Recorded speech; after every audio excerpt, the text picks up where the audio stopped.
Hello everyone, my name is Jinjoz and welcome to my Pokemon anime review series. Last episode we took a look at the first banned episode in Pokemon history. And wow, what an episode that was. Be glad it was banned because it was a bit rough to watch. Today we are going to go over Season 1, Episode 19, Tentacruel and Tentacool, where Ash and his friends will relive a moment taken directly out of a classic Godzilla movie. But before we do that, our Who's That Pokemon of this episode is Horsea, which is a seahorse-like Pokemon. See what they did there? Horsea feeds on insects and moss gathered from rocks. If it senses danger, it sprays water or a dense black ink from its mouth to ward off predators and can be used to shoot insects out of the air to feed on. Horsea are seen in the oceans near gentle currents and swim with dance-like motions that create whirlpools. Horseas often compete with each other to see who can create the biggest whirlpool. Its Pokemon Crystal Pokedex entry reads, when they're in a safe location, they can be seen playfully tangling their tails together. Moving into the episode, we start out with the trio sitting on dock, having missed the ship to take them to their next destination when Horsea pops up out of the water. After logging Horsea into the Pokedex, they notice the Horsea has a black eye and is generally beat up.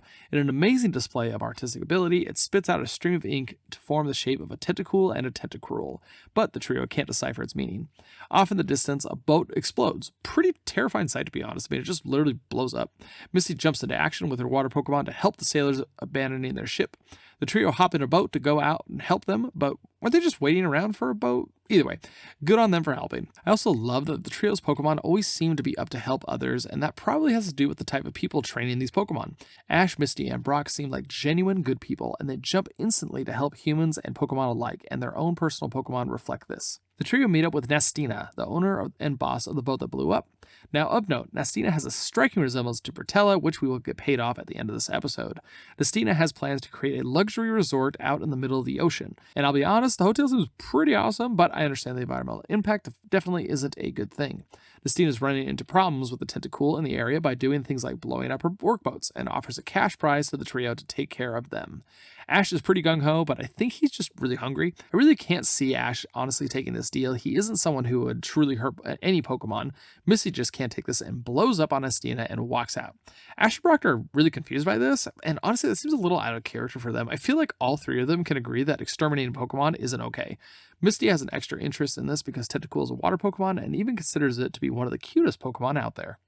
They meet back up with Pikachu, who is chilling in an inflatable pool with Horsea, who is resting and recovering. Though this little inflatable pool is just in the middle of the road, seems like a strange place to leave your Pokemon. When Misty and Horsea are bonding, Horsea still has a concern about what is going on in the ocean. The trio work through some context clues to figure out what the Horsea is trying to say when Nastina goes over to the intercom of the city to offer a cash prize to anyone who could take out the Tentacool. There is a huge rush from the town to offer up their services to Nastina, who just casually drives up in a tank in the middle of a city on an island. Where are the police in this whole situation? Maybe there aren't any. I think I remember them mentioning that there actually isn't even a Pokemon Center in town, so maybe Nastina just runs the place. But only the truly rotten can take on this challenge. That's right, the one and only Team Rocket show up with promises to take out the Tentacool, and they head off.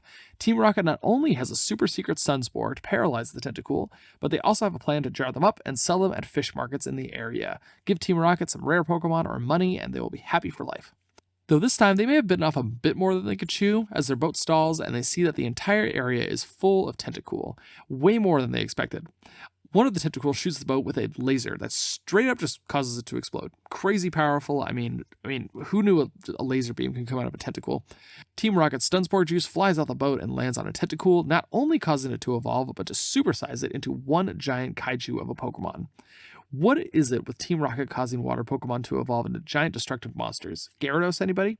Tentacruel quickly takes out Nastina's hotel with ease and then turns his attention towards the city, sending a massive army of Tentacool to take out the city.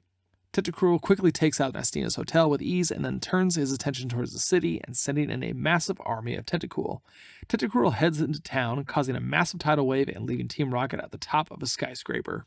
With the town quickly being destroyed and flooded, Tentacruel pulls off a scene straight out of Independence Day by controlling Meowth and using him as a puppet to communicate with the town, stating that since their home was destroyed by the hotel, that now that it is their turn to fight back. I mean, there does hit a point where fighting back is the true answer. The trio can't let this go on and send out their Pokemon to fight, getting the first instance of a sweet Pokemon combo of Pikachu and Pidgeotto going into battle. Pikachu shocks the Tentacool, Pidgeotto and Butterfree blow them back into the ocean, and the others are on crowd control. Works for a little while, but Tentacruel quickly takes them out one by one. Pikachu tries to reason with it, but it's a tearful Misty who cuts to the quick. She says, "This is enough. We know what we did, and you have shown us how it feels to have your home destroyed." She promises change and apologizes for their action. Tentacruel reunites Meowth with Team Rocket by throwing him into a theme park and knocks Nastina into the sky before heading back into the ocean. We wrap up with the episode with Nastina flying into her cousin Brutella's newly built restaurant, the same one from the band episode. Keep in mind, most of us never seen the band episode, so this scene really didn't make any sense originally. The trio get on a ferry where Misty surprises them with Horsey, her new Pokemon. We share the planet with mammals, insects, fish, and other people. Destroying the life or habitat of another species or people for your own benefit is a terrible thing to commit. And in the Pokemon world, I would say it's amplified, as Pokemon are often integrated into society, and disturbing their habitat will quickly disturb humans. Pretty decent episode, I would say, and a little outside the normal of an episode that we are used to.